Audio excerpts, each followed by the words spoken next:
महापुराचा फटका हा कोल्हापुरातील चिखली, आंबेवाडी अशा गावांना सुरुवातीला बसतो आणि त्यामुळेच या गावातील नागरिकांना स्थलांतर करण्याचं आवाहन ग्रामपंचायतीकडून करण्यात येतं। जिल्हा प्रशासनाकडून त्यांची स्थलांतराची सुविधा देखील करण्यात येते। आपण सध्या कोल्हापुरातील याच गावांचं नेमकं काय परिस्थिती आहे हेच या व्हिडिओच्या माध्यमातून जाणून घेणार आहोत। प्रयाग चिखली गावातील सर्व नागरिकांना सूचना, पुराचे पाण्याची पातळी झपाट्याने वाढ झालेली आहे। राधानगरी धरणातूनही पाण्याचा विसर्ग मोठ्या प्रमाणात सुरू आहे। आपण व आपले जनावरे, लहान मुले यांचे त्वरित स्थलांतर करून घ्यावे। मी चिखलीतली रहिवासी आहे।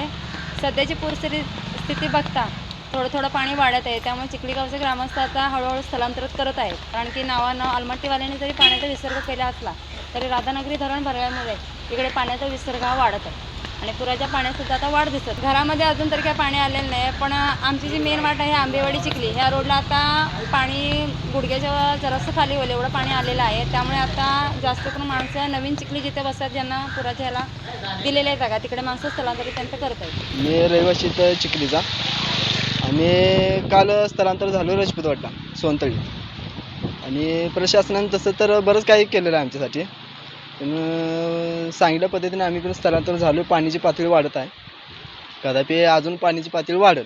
तर रस्त्यावर सुद्धा अर्धा फूट पाणी आलेलं आहे। तर आपण आज पाणी केल्यावर जवळपास 60-70% लोकांचे घरं बंदसुद्धा आहे आणि ते शिफ्टसुद्धा झालेले आहे। महिला असतील, जे वयस्क लोक आहेत, जनावरं आहेत, त्यांना सर्व शिफ्ट केलेलं आहे आणि जे शिफ्ट होणार नाही त्याच्यावर आपण बळजबरी गुन्हे दाखल करून त्यांच्यावर कारवाई करून आपण त्यांना शिफ्ट करणार आहोत। तर कोणत्याही लोकांना असे आपल्याला गुन्हे दाखल करायची काही आवड नाही आहे, पण त्यांनी स्वयंस्फूर्तीने शासनाचे जे आदेश आहे त्याच्यानुसार पालन करून शिफ्ट व्हायला पाहिजे। आता पोलीस आपले इन्स्पेक्टरसुद्धा ठाण्यावर गेलेले आहेत, ते सुद्धा सक्त निर्देश देत आहेत, पण जे ऐकणारच नाही त्यांना आपण गुन्हे दाखल करून जबरदस्ती आपण हलवणार आहोत। आणि आपलं तर असं वाटतं की लोकही आपल्याला सहकार्य करून तात्काळ शिफ्ट होतील आणि आपल्याला काही त्रास होणार नाही आणि त्यांची व्यवस्थासुद्धा आपण केलेली आहे। जे आंबेवाडीचे लोक आहेत त्यांची महानगरपालिका क्षेत्रात केलेली आहे, बाकी यांची सर्वांची व्यवस्था केलेली आहे। तर लोकांनी जे आम्ही कॅम्प तयार केलेले आहे तिथे शिफ्ट होऊन आम्हाला सहयोग करायची विनंती आहे। अभी मैं प्रयाग और चिखली एरिया में हूँ यहाँ पर, तो पंचगंगा का जो जल स्तर है वो लगातार बढ़ रहा है। स्थिति नियंत्रण में है, पर सतर्क रहने की ज़रूरत है यहाँ पर लोगों को। फ़िलहाल अभी स्थिति नियंत्रण में है ये कह सकते हैं हम, लेकिन यहाँ के लोग जितनी जल्दी हो सके अपना जो कीमती सामान है वो सुरक्षित स्थानों पे ले जाएं और जो जिला प्रशासन ने शेल्टर होम बना रखे हैं वहाँ पर जाने की कोशिश करें, क्योंकि पानी कभी भी बढ़ सकता है। हमारी 5 NDRF की टीम है यहाँ पर, जो पिछले 15 जून से यहाँ पर स्टे कर रही है। 32 लोगों की टीम है हमारे पास, और हमारे पास पर्याप्त मात्रा में बोट्स और ये सारी चीज़ें अवेलेबल हैं रेस्क्यू ऑपरेशन करने के लिए।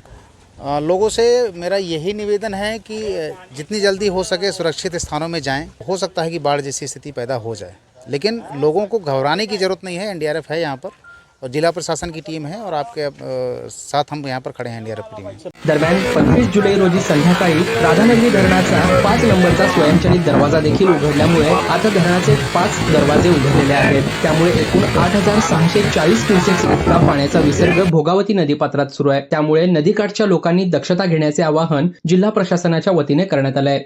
लोकल 18 साठी साईप्रसाद महेंद्रकर, कोल्हापूर।